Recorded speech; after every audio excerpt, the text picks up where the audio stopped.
Dear viewers, you are warmly welcome in this lecture. Kindly subscribe this channel and also press the bell icon below so that you could be notified about any new video from Biology Guardian. Thank you.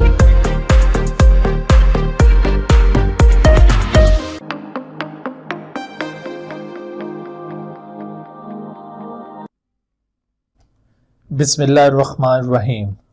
रब्बिश्रह ली सदरी व यस्सिर ली अमरी वहलुल उक़दतम मिन लिसानी यफ़क़हू क़ौली। Assalamu alaikum dear students, welcome in lecture number 19 of chapter 1 of NBF Biology 11, and today we are going to discuss the structure and function of nucleus.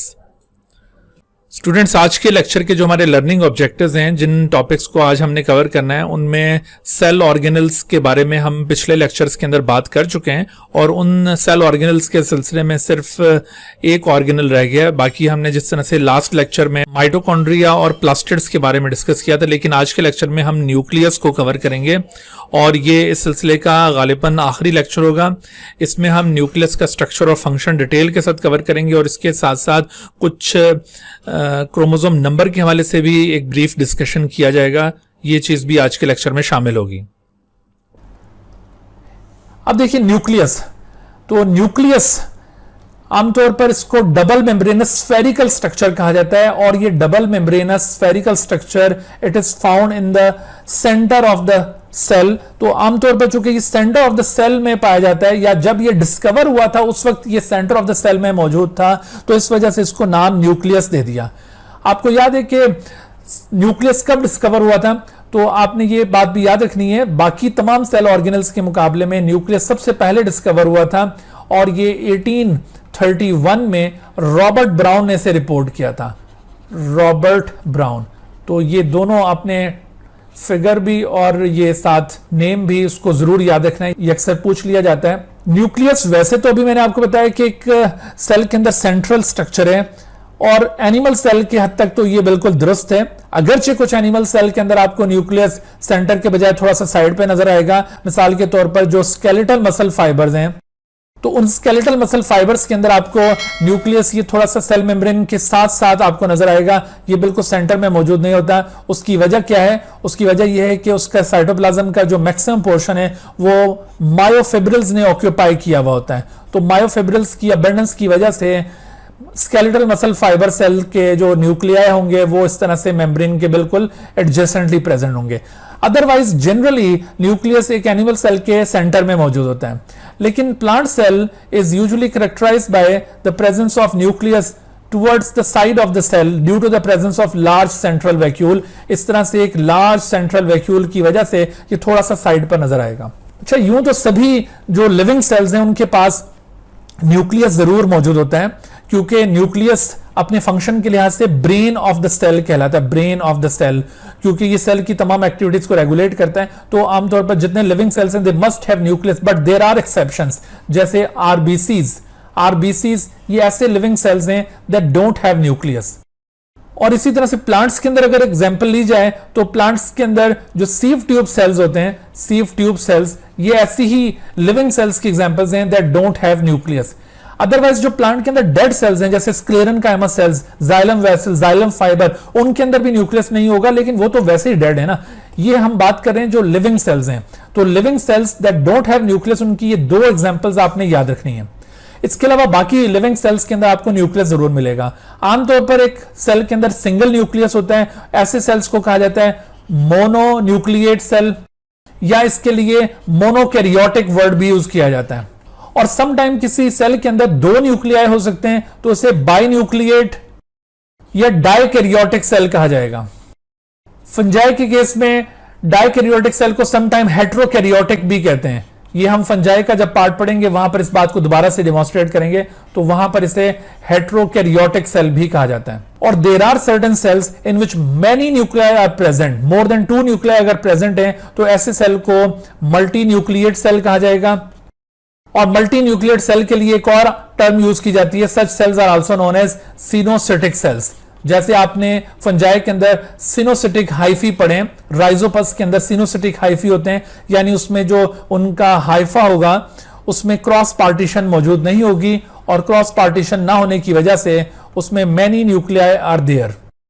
लेकिन अगर human में इस तरह की कोई एग्जांपल देखी जाए सिनोसिटिक सेल की जिसमें मल्टीपल न्यूक्लियाई प्रेजेंट हो, तो आपके ख्याल में क्या ह्यूमन में कोई ऐसा सेल है? यस, बिल्कुल ह्यूमन में ये जो अभी मैंने आपको skeletal muscle fibre point out किया, ये ऐसा ही सेल है जिसमें मल्टीपल न्यूक्लियाई प्रेजेंट है। ठीक है, तो इस तरह से ये सिनोसिटिक सेल की एग्जांपल ह्यूमन में भी आपको मिल गई। अब देखिए न्यूक्लियस के पार्ट्स। न्यूक्लियस में आप 4 इसके कंपोनेंट्स को कंसीडर कर सकते हैं। एक न्यूक्लियर एनवेलप जो कि एक डबल मेम्ब्रेनस कॉम्प्लेक्स है। इसके अलावा आप देख रहे हैं एक ये नॉन मेम्ब्रेनस एक डार्कली स्टेन्ड बॉडी आपको विद इन इट नजर आ रही है, इसे कहते हैं न्यूक्लियोलस। और इसके अलावा जो इसका ग्राउंड मैस नजर आ रहा है, दिस इज कॉल्ड न्यूक्लियोप्लाज्म। और न्यूक्लियोप्लाज्म के अलावा इसमें आपको ये एक थिन फिब्रस नेटवर्क नजर आ रहा है। This thin fibrous network is known as chromatin network. तो ये क्रोमेटिन नेटवर्क आपको यहां पे मिलेगा। इस तरह से ये न्यूक्लियर एनवेलप, न्यूक्लियोप्लाज्म, न्यूक्लियोलस और क्रोमेटिन, ये 4 पार्ट्स न्यूक्लियस के साथ एसोसिएटेड हैं। न्यूक्लियर एनवेलप ये क्लोरोप्लास्ट एनवेलप की तरह या माइटोकॉन्ड्रिया की जो डबल मेम्ब्रेन है उसकी तरह ये भी एक डबल मेम्ब्रेनस कवरिंग है, लेकिन ये ज्यादा किसके साथ रिजेंबल करती होगी? माइटोकॉन्ड्रिया की डबल मेम्ब्रेन के साथ या फिर क्लोरोप्लास्ट की जो एनवेलप है उसके साथ ये ज्यादा रिजेंबल कर रही है? तो आंसर ये है कि ये ज्यादा क्लोरोप्लास्ट के एनवेलप के साथ रिजेंबल कर रही है, क्योंकि इसमें भी ये जो दोनों मेम्ब्रेन्स हैं वो बिल्कुल स्मूथ हैं। ठीक है, तो यहां पर ये जो दोनों मेम्ब्रेन स्मूथ है, इनके दरमियान में भी एक छोटी सी स्पेस पाई जाती है, उसको पेरी न्यूक्लियर स्पेस कहा जाता है। लेकिन पेरी न्यूक्लियर स्पेस ये उस तरह का कोई हाइड्रोजन आयन ग्रेडियंट मेंटेन नहीं करती जिस तरह से आपने वो इंटरमेम्ब्रेन स्पेस ऑफ माइटोकॉन्ड्रियम देखा या फिर ल्यूमेन ऑफ द थैलेकॉइड आपने देखा। तो ये पेरी न्यूक्लियर स्पेस, इस स्पेस को कहा जा रहा है between the 2 membranes of the nuclear envelope. इस मेम्ब्रेन के अंदर आप देख रहे हैं बहुत सारे पोर्स प्रेजेंट हैं। These pores are called nucleopores. तो ये न्यूक्लियोपोर्स एक्चुअली कम्युनिकेशन के लिए यूज किए जाते हैं। जो भी चीजें न्यूक्लियोप्लाज्म और साइटोप्लाज्म के दरमियान मूव करनी होती हैं वो दरअसल इन्हीं न्यूक्लियोपोर्स के थ्रू मूव करती हैं। किसी अनडिफरेंशिएटेड सेल्स के अंदर ये न्यूक्लियोपोर्स का नंबर आपको बहुत ज्यादा नजर आएगा। मोर नंबर आपको ये कहां पर नजर आ रहा है? किसी अनडिफरेंशिएटेड सेल के अंदर, यानी जिसका भी फंक्शन स्पेसिफाई नहीं हुआ, तो उस अनडिफरेंशिएटेड सेल के अंदर इसका ये नंबर बहुत ज्यादा होता है। लेकिन जैसे ही सेल डिफरेंशिएट कर जाता है, वेरी वेल डिफरेंशिएटेड सेल, वहां पर इसका नंबर कम हो जाता है। तो there is less number of nucleopores in very well differentiated sales.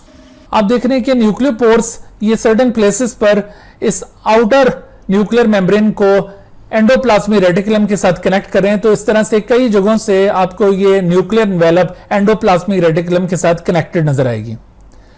Inside this nuclear envelope जो ग्राउंड मैस आपको नजर आ रहा है, this ground mass is known as nucleoplasm.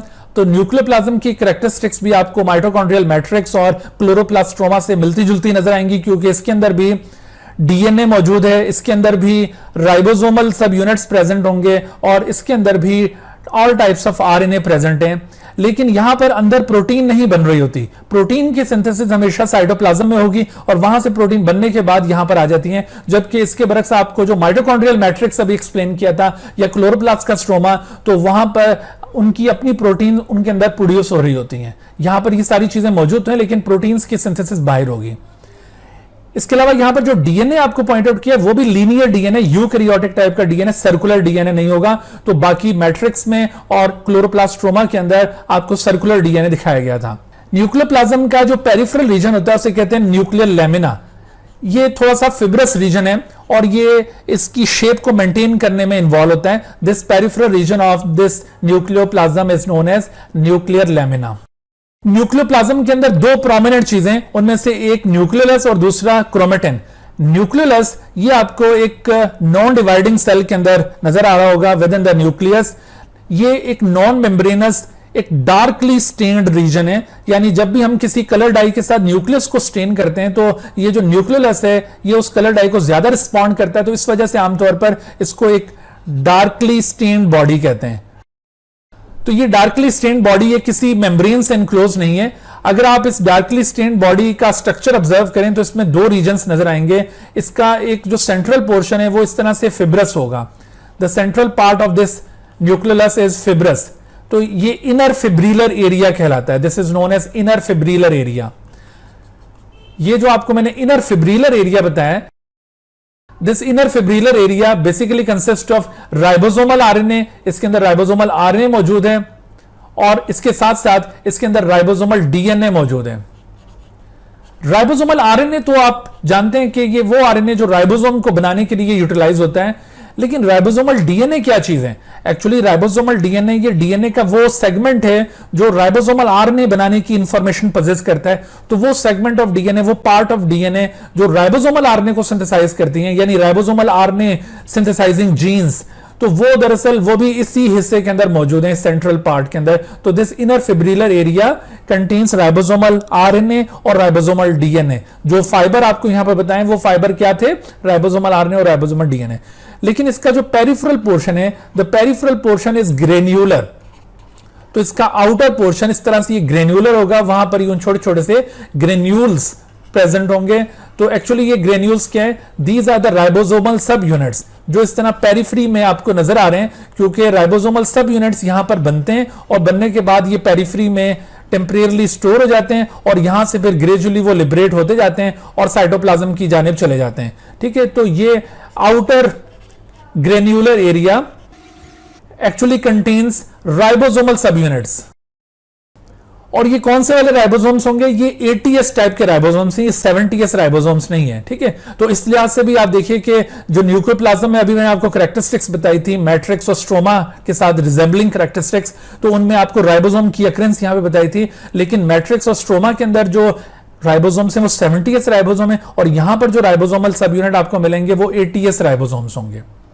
इस तरह से आपने देखा कि जो न्यूक्लियोलस था, this is actually the factory of ribosome. ये राइबोसोम्स की फैक्ट्री है और खुद राइबोसोम किस चीज की फैक्ट्री है? प्रोटीन की फैक्ट्री है। तो राइबोसोम यहां पर एक्चुअली फॉर्म हो रहे हैं। अगर किसी सेल के अंदर ये न्यूक्लियोलस ना हो तो वहां पर जाहिर है कि फिर राइबोसोम नहीं बनेंगे और राइबोसोम नहीं बनेंगे तो वहां प्रोटीन सिंथेसाइज नहीं होंगी।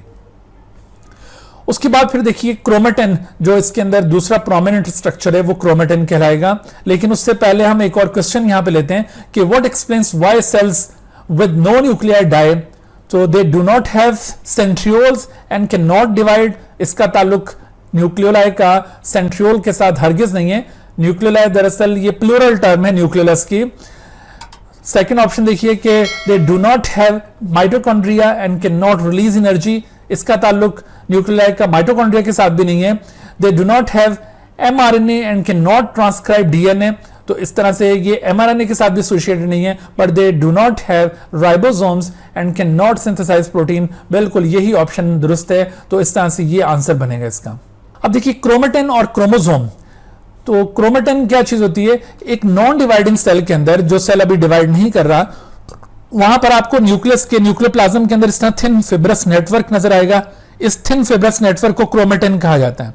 But when cell undergoes cell division, during cell division आपको यही क्रोमेटिन कंडेंस होकर definite thick thread like structures में स्टैब्लिश होकर नजर आएगा। These thick thread like structures are called chromosomes. Chromosome का स्ट्रक्चर कुछ इस तरह से है कि एक क्रोमोसोम में दो आपको स्ट्रैंड्स नजर आते हैं विच आर कॉल्ड क्रोमेटिड्स। तो ये दोनों क्रोमेटिड एक पॉइंट के ऊपर जुड़े होते हैं and that point is known as centromere. तो इस तरह से एक जो टिपिकल एक कंप्लीट या मैच्योर क्रोमोसोम है वो इस तरह का एक क्रोमोसोम होगा जिसमें आपको दो क्रोमेटिड्स नजर आ रहे हैं। एक्चुअली अगर हम इस क्रोमेटिड को ओपन करें तो ओपन करने पर इस क्रोमेटिड में से एक थिक फाइबर ओरिजिनेट होता है जिसको सुपर क्वाइल कहते हैं। सुपर क्वाइल को फर्दर ओपन करें तो उसमें से क्रोमेटिन फाइबर ओरिजिनेट होगा और क्रोमेटिन फाइबर को फर्दर ओपन करें तो आपको इस तरह से ये न्यूक्लियोसोम स्ट्रिंग नजर आएगा। और न्यूक्लियोसोम स्ट्रिंग को अगर फर्दर ओपन करें तो ये डीएनए अलग हो जाएगा और हिस्टोन प्रोटीन अलग हो जाएंगी। इस तरह से आप देख रहे हैं कि क्रोमोसोम दरअसल डीएनए और हिस्टोन का बना हुआ है। डीएनए हिस्टोन की कोर्स के गिर्द इस तरह रैप करके एक chain of Beed like structure बनाते हैं जिसको न्यूक्लियोसोम स्ट्रिंग कहते हैं। बाद में फिर ये न्यूक्लियोसोम स्ट्रिंग क्रोमेटिन में कन्वर्ट होता है। क्रोमेटिन से सुपर क्वाइल बनते हैं और सुपर क्वाइल से फिर अल्टीमेटली क्रोमेटिड फॉर्म होगा और क्रोमेटिड आपस में ज्वाइन करके क्रोमोसोम बनाएंगे। तो ये सारी जो ऑर्गेनाइजेशन है ये हम डिटेल से आगे एक यूनिट आएगा क्रोमोसोम एंड डीएनए, उसके अंदर हम स्ट्रक्चर ऑफ क्रोमोसोम को भी डिटेल से कवर करेंगे और वहां पर आपको ये ऑर्गेनाइजेशन भी डिटेल से एक्सप्लेन करेंगे। यहां पर हम थोड़ी सी बात नंबर ऑफ क्रोमोसोम के हवाले से करेंगे, क्योंकि नंबर ऑफ क्रोमोसोम का रेफरेंस बार बार आते रहना है हमारे मुख्तलिफ यूनिट्स के अंदर, मुख्तलिफ टॉपिक्स के अंदर। तो ये नंबर ऑफ क्रोमोसोम के हवाले से कुछ टर्म्स यूज की जाती हैं, अक्सर वो कंफ्यूजिंग टर्म्स होती हैं और सही तौर पर कॉन्सेप्ट उसका क्लियर नहीं होता, तो उसको यहां पर हम क्लियर करेंगे। देखिए, किसी ऑर्गेनिज्म का जो नंबर ऑफ क्रोमोसोम है उसको हम रिप्रेजेंट करते हैं। हमारे बॉडी के अंदर दो तरह के सेल्स हैं, एक को कहा जाता है सोमेटिक सेल्स और दूसरे को कहते हैं गैमेटिक सेल्स। ठीक है, गैमेटिक सेल्स हमारे कौन से हैं? गैमेट्स, जैसे आप जानते हैं मेल गैमेट्स को स्पर्म कहा जाता है और female gametes are called eggs. तो ये एग्स और स्पर्म्स, इनको गैमेट्स या जर्म सेल्स कहते हैं। दीज आर कॉल्ड गैमेट्स और जर्म सेल्स। और अदरवाइज बाकी जितने भी सेल्स होंगे एक्सेप्ट दीज जर्म सेल्स और गैमेट्स, बाकी जितने भी बॉडी के सेल्स हैं they are called somatic cell. तो कभी भी जब किसी स्पीशी का हम number of chromosome point out करते हैं कि एक स्पीशी का जो नंबर ऑफ क्रोमोसोम है वो उसका कैरेक्टरिस्टिक फीचर है, तो वो नंबर ऑफ क्रोमोसोम दरअसल हम उसके सोमेटिक सेल का बता रहे होते हैं। जैसे हम कहते हैं ह्यूमन में 46 क्रोमोसोम है, तो दरअसल हमारे सोमेटिक सेल्स के अंदर 46 क्रोमोसोम है, हम गैमेट्स की बात नहीं कर रहे। इसी तरह से हम कहते हैं कि वीट के अंदर 42 क्रोमोसोम्स हैं, तो ये दरअसल उसके सोमेटिक सेल का क्रोमोसोम नंबर बता रहे हैं। अच्छा, जितनी भी स्पीशीज नेचर में पाई जाती हैं उन सब के सोमेटिक सेल के अंदर जो नंबर ऑफ क्रोमोसोम्स पाए जाते हैं वो एक जैसा उनका कॉन्सेप्ट नहीं है। जैसे मिसाल के तौर पर ह्यूमन में ये जो 46 है ये डिप्लॉयड क्रोमोसोम नंबर है, लेकिन wheat is not a diploid species, wheat is hexaploid species. उसका ये 42 दरअसल हेक्साप्लॉयड नंबर है, यानी 6n है। यहां पर देखो ये n से क्या मुराद है? n refers to number of sets of chromosome. अब सवाल ये पैदा होता है कि ये सेट किसे कह रहे हैं हम? What is one set of chromosome? तो देखिए, वन सेट ऑफ क्रोमोसोम हम किसको कहेंगे? तो आप इसके लिए याद रखिए, one set consist of all chromosomes which contain all the genes of an individuals. और ये जो all the genes of an individuals हैं, इसका जो पूरा कंप्लीट कलेक्शन होता है, this all the genes of an individual, इसको कलेक्टिवली हम जीनोम भी कहते हैं। जीनोम यानी वो तमाम क्रोमोसोम जो एक कंप्लीट जीनोम पजेस करते हैं, उन तमाम क्रोमोसोम्स को कलेक्टिवली वन सेट कंसीडर किया जाएगा। आप इसकी मिसाल इस तरह से लीजिए, जैसे मिसाल के तौर पर, for the sake of understanding मैं आपको एग्जांपल दे रहा हूं। मिसाल के तौर पर अगर 30,000 जीन्स मौजूद हैं, 30,000 जीन्स ये एक जीनोम के अंदर मौजूद हैं। अ जीनोम कंसिस्ट ऑफ 30,000 जीन्स। ये हम सपोज कर रहे हैं कि एक जीनोम जो कंप्लीट सेट है किसी इंडिविजुअल का, वो 30,000 जीन्स पर मुश्तमिल है। तो उसके ये जो 30,000 जीन्स हैं, ये कितने क्रोमोसोम्स में डिस्ट्रीब्यूटेड हैं? ऑब्वियसली इन 30,000 में से कुछ जीन्स किसी एक क्रोमोसोम के अंदर मौजूद होंगे, कुछ जीन्स किसी दूसरे क्रोमोसोम के अंदर मौजूद होंगे, कुछ जीन्स कुछ तीसरे क्रोमोसोम में मौजूद होंगे। तो अब देखना यह है कि ये जो 30,000 जीन एक जीनोम में मौजूद हैं, किसी इंडिविजुअल के एक जीनोम में, XYZ ये कोई भी इंडिविजुअल है, ठीक है, जरूरी नहीं ह्यूमन की मैं बात कर रहा हूं, ये वैसे समझाने के लिए मैं बात कर रहा हूं। तो किसी भी ऑर्गेनिज्म का जीनोम अगर 30,000 जीन्स पर मुश्तमिल है, तो उसके जो 30,000 जीन्स हैं वो कितने क्रोमोसोम्स में डिस्ट्रीब्यूट हो रहे हैं? हो सकता है 30,000 में से कोई 200 जीन इस क्रोमोसोम में हो, कोई 500 जीन यहां पर हो, कोई 1000 जीन यहां पर हो। इस तरह से डिफरेंट क्रोमोसोम्स में आपको डिफरेंट नंबर ऑफ जीन्स मिलेंगे। तो ये 30,000 जीन्स जितने भी क्रोमोसोम्स में आपको डिस्ट्रीब्यूटेड मिलेंगे, वो तमाम क्रोमोसोम कलेक्टिवली एक सेट ऑफ क्रोमोसोम कहलाएगा। उन तमाम क्रोमोसोम्स को कलेक्टिवली क्या कहा जाएगा? One set of chromosome. लिहाजा जिस सेल के अंदर सिंगल सेट ऑफ क्रोमोसोम होगा, सिंगल सेट ऑफ क्रोमोसोम, तो उस सेल को हम 1n से रिप्रेजेंट करेंगे और उसके लिए टर्म यूज करेंगे monoploid. Monoploid is a cell having single set of chromosome. There similarly यहां पर अगर किसी सेल के अंदर दो सेट होंगे तो उसके लिए टर्म यूज की जाएगी डिप्लॉइड। ओके, जैसे ये ह्यूमन डिप्लॉइड स्पीशी, यानी हमारे पास दो सेट्स हैं क्रोमोसोम्स के। अच्छा, फिर इसी तरह से अगर किसी के पास 3 सेट्स हों तो उसे क्या कहना चाहिए? ट्रिप्लॉइड कहना चाहिए। तो आपने इस तरह की टर्म सुनी होंगी और उनको डिफाइन कैसे किया जाता है आपने ये याद रखना है। 1n मींस मोनोप्लॉइड यानी single cell having single set of chromosome, 2n means diploid cell having 2 sets of chromosome, 3n means triploid a cell having 3 sets of chromosome. और इस तरह से करते करते ये 4n 5n 6n 7n, तो आप देख रहे हैं कि ये जो वीट ये हेक्साप्लॉइड है, ये 6n है। इसमें देखिए कि ये जितने भी आपको नंबर ऑफ क्रोमोसोम्स बताए ना, सिवाय मोनोप्लाइड के बाकी जितना भी नंबर है, इन सब के लिए कलेक्टिव टर्म यूज की जाती है। इनको कलेक्टिवली पॉलीप्लॉइड्स कहा जाता है। पॉलीप्लॉइड्स। तो ये बाकी सारे नंबर्स पॉलीप्लॉइड नंबर्स कहलाते हैं, यानी sales having multiple sets of chromosome. और मल्टीपल का मतलब क्या है कि मोर देन वन सेट जहां पर भी है, तो वहां पर ये पॉलीप्लॉइड टर्म आप अप्लाई कर सकते हैं। ओके, तो आप देखिए कि ह्यूमन एक डिप्लॉइड स्पीशी और वीट एक हेक्साप्लॉइड स्पीशी है। अगर मैं आपसे पूछता हूं कि what is monoploid number of human का मोनोप्लॉइड नंबर क्या है, तो अगर हमारा 46 2n क्रोमोसोम नंबर है, तो 46 को 2 से डिवाइड करें, 46 डिवाइडेड बाय 2, तो आपके पास आंसर क्या आ जाएगा? आपके पास आंसर आ जाएगा 23। ठीक है, तो इस तरह से 23 is our monoploid number. 1n number हमारा 23 है। लेकिन अगर आपसे पूछा जाए कि वीट का मोनोप्लॉइड नंबर क्या होगा, और वीट आपको ये पता होगी कि हेक्साप्लॉइड स्पीशी है, तो आपने क्या करना है कि इस 42 को 6 से डिवाइड कर देना है। यानी वो जितने सेट्स पर मुश्तमिल वो क्रोमोसोम नंबर आपको दिखाया गया है, आपने उससे उसको डिवाइड कर देना है। तो आंसर आपके पास क्या आ गया? 7। तो इस तरह से 7 इज इट्स मोनोप्लॉइड नंबर।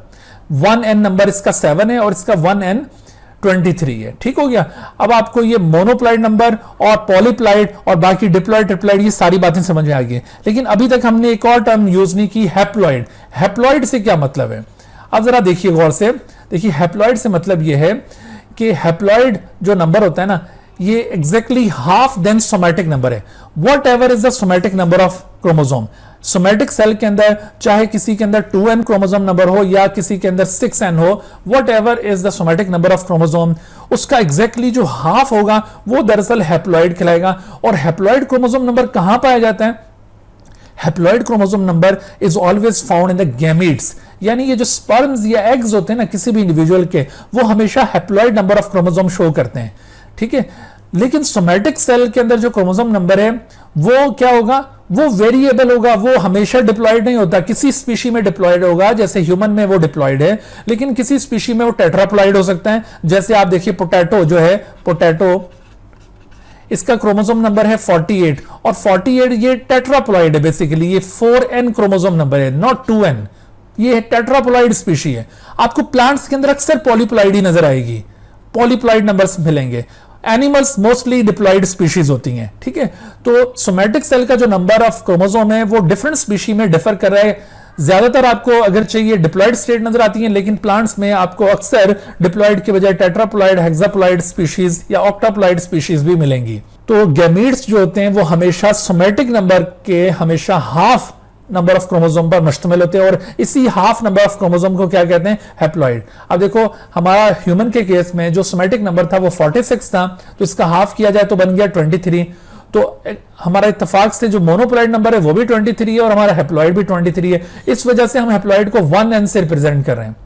लेकिन जरूरी नहीं है कि हैप्लॉइड को हमेशा 1n से रिप्रेजेंट किया जाए, क्योंकि वीट के केस में इसका सोमैटिक नंबर है 42 और अभी आपको बताया कि वीट हेक्साप्लॉइड स्पीशी है, इसका मोनोप्लॉइड नंबर तो 7 है, लेकिन अगर आप इसका हैप्लॉइड नंबर, इसके गैमीट का नंबर देखेंगे तो वो होगा 21। तो इस लिहाज से देखिए कि ये जो 21 क्रोमोसोम्स हैं ये तो 3 सेट्स पर मुश्तमिल है, क्योंकि 7 क्रोमोसोम्स का एक सेट है यहां पर, तो इस तरह से 7 7 और 7, तो ये 3 सेट्स हो गए। तो इसका जो हैप्लॉइड नंबर है वो 1n के बजाय 3n से रिप्रेजेंट किया जाएगा। तो आपने ये याद रखना है कि हैप्लॉइड हमेशा 1n नहीं होगा। ये इत्तेफाक की बात है, ये महज इत्तेफाक की बात है कि ह्यूमन के केस में हैप्लॉइड 1n है, क्योंकि हमारा मोनोप्लॉइड जो था वो 23 था और हमारा हैप्लॉइड भी 23, तो इस वजह से 1n है। लेकिन आप दूसरी स्पीशीज में देखेंगे तो हर जगह पर आपको हैप्लॉइड 1n नजर नहीं आएगा। ठीक है, हम अगरचे हैप्लॉइड को जनरली जब रिप्रेजेंट कर रहे होते हैं तो 1n से रिप्रेजेंट कर देते हैं, लेकिन अगर स्पेसिफिकली किसी खास केस में ये टर्म अप्लाई की जाए, जैसे हम ये वीट के केस में ये सारा सिनेरियो आपको बताकर ये पूछें, तो फिर आप हैप्लॉइड 1n से यहां पे रिप्रेजेंट नहीं करेंगे। ओके, तो या फिर अगर आपसे हैप्लॉइड का क्लियर कॉन्सेप्ट पूछा जाए कि हैप्लॉइड को शो करने के लिए, उसको डिफाइन करने के लिए ज्यादा एप्रोप्रिएट डेफिनेशन क्या हो सकती है, तो उसमें आपने ये याद रखना है कि this is exactly half then somatic number of chromosome. जैसे आप ये क्वेश्चन देखिए कि which of the following statements most appropriately defines the term haploid। पहली स्टेटमेंट देखिए कि number of chromosomes that consist of single set of chromosome, ये बात वैसे इन जनरल तो ठीक हो सकती है, लेकिन स्पेसिफिकली अगर हम बात करें या कंपैरेटिवली बात करें तो ये ठीक नहीं हो, क्योंकि अभी और ऑप्शंस को भी हमने कंपेयर करना है. Number of chromosome that consist that is found in somatic cell, no, ये तो अप्लाइड हो ही नहीं सकता. ठीक है. Number of chromosome that consist of half than gametic number, gametic number के हाफ नहीं होता, सोमैटिक के हाफ होता है. तो number of chromosome that consist of half then somatic number, yes exactly यही करेक्ट आंसर है. और ऑल ऑफ देम तो यहां पर हो नहीं सकता, क्योंकि जब बात मोस्ट पूछी जा रही हो तो ऐसी सूरत में ऑल ऑफ देम आप हमेशा डिस्कार्ड कर दिया करें, ये तो हो नहीं सकता. तो यहां पर जो करेक्ट आंसर है वो ये डी ऑप्शन बनेगा. तो ये इसका करेक्ट ऑप्शन है. अगर मिसाल के तौर पर ये डी ऑप्शन यहां पर ना हो तो फिर हम ए की तरफ जा सकते हैं, लेकिन चूंकि देखो ज्यादा अप्रोप्रिएट पूछा गया है तो ज्यादा अप्रोप्रिएट आंसर फिर यही होगा. फिर एक और क्वेश्चन देखिए कि potato is a tetraploid species, its somatic cells contain 48 chromosomes, what will be its monoploid number. तो देखो जब आपको ये बता दिया जाए, इंफॉर्मेशन दे दी जाए, इस तरह के क्वेश्चन हो सकते हैं. कुछ क्रोमोसोम नंबर आपको स्पीशीज के बुक के अंदर मिल जाएंगे, उनको भी आपने याद रखना है. और कोई अगर एक्स्ट्रा आपसे क्वेश्चन पूछा जाएगा तो उनका नंबर आपको पहले पॉइंट आउट किया जाएगा. तो आपको देखो पोटैटो के बारे में ये इंफॉर्मेशन दी कि ये टेट्राप्लॉइड है, 4n है, और इसका जो सोमैटिक नंबर है 48 है. तो बताओ इसका मोनोप्लॉइड क्या होगा. आपने सिंपली क्या करना है, आपने सिंपली इसको 48 को 4 से डिवाइड करना है. तो आंसर क्या आ जाएगा, आंसर आपके पास आ जाएगा 12. तो इस तरह से ये 12 इज द राइट आंसर. फिर एक क्वेश्चन देखिए कि sugarcane is an octaploid species, यानी 8 सेट है, 8n है ये. Its monoploid number is 10. अगर मोनोप्लॉइड इसका n जो है वो 10 है, तो ऐसी सूरत में how many chromosomes will be present in its somatic sales. अब सोमैटिक सेल के अंदर आपने नंबर ऑफ क्रोमोसोम बताने, तो सोमैटिक सेल में आप इसको 8 से मल्टीप्लाई कर दें तो somatic cell chromosome number will be 80. ठीक है, विल बी 80. तो अब अगर देखो यहां पर हो सकता है कि सोमैटिक सेल के बजाय यहां पर गैमेटिक सेल्स का क्रोमोसोम नंबर पूछा जाता है. तो अगर गैमेटिक सेल्स का ये पूछा जाता है तो फिर आंसर क्या हो जाता, फिर आंसर ये 40 होना था, क्योंकि गैमेट्स हमेशा हैप्लॉइड होते हैं और सोमैटिक से हमेशा हाफ उनका क्रोमोसोम नंबर होता. ठीक है, तो आपने उसमें 10 को ही कंसिडर नहीं कर लेना था. इस तरह से आपने ऐसे क्वेश्चंस को टैकल करना है. फिर देखिए एक और क्वेश्चन न्यूक्लियस से related. Organelles other than nucleus that contain nucleic acid include. तो अब आप देखिए कि ribosome, mitochondria, chloroplast, both B and C only, या ऑल ए बी सी. तो अक्सर बच्चे जो है ना यहां पर जल्दबाजी में माइटोकॉन्ड्रिया और क्लोरोप्लास्ट को पिक कर लेते हैं, क्योंकि वो डीएनए बार बार इसके बारे में पढ़ चुके होते हैं कि माइटोकॉन्ड्रिया में भी है, क्लोरोप्लास्ट में भी है, तो इस वजह से वो बी और सी की तरफ चले जाते हैं. लेकिन यहां देखिए डीएनए की बात नहीं हो रही, यहां पे as a whole nucleic acid की बात हो रही है. तो राइबोसोम के अंदर भी न्यूक्लिक एसिड यानी आरएनए मौजूद है, इस वजह से ऑल ए बी सी यहां पर आंसर होगा. लेकिन यहां पर अगर न्यूक्लिक एसिड स्पेसिफाई कर दिया जाए कि यहां पर क्या चीजें, यहां पर डीएनए है या आरएनए, अगर डीएनए की बात होगी तो ऐसी सूरत में बोथ बी एंड सी, और अगर आरएनए की बात होगी तो फिर क्या करेंगे आप, तो आरएनए जाहिर है वो तीनों के अंदर मौजूद है, फिर भी आप ऑल ए बी सी की तरफ जाएंगे. लेकिन डीएनए के केस में आपको सिर्फ ये बी एंड सी वाला ऑप्शन पिक करना होगा. इसके साथ ही आज का ये लेक्चर हम यहां पर कंक्लूड करते हैं. Dear viewers, thank you for watching this video. If you have not subscribed this channel, kindly subscribe it and also press the bell icon below so that you could be notified about any new video lecture from Biology Guardian. And also do not hesitate to ask any question regarding this lecture. My contacts are shown on the screen. Thank you once again.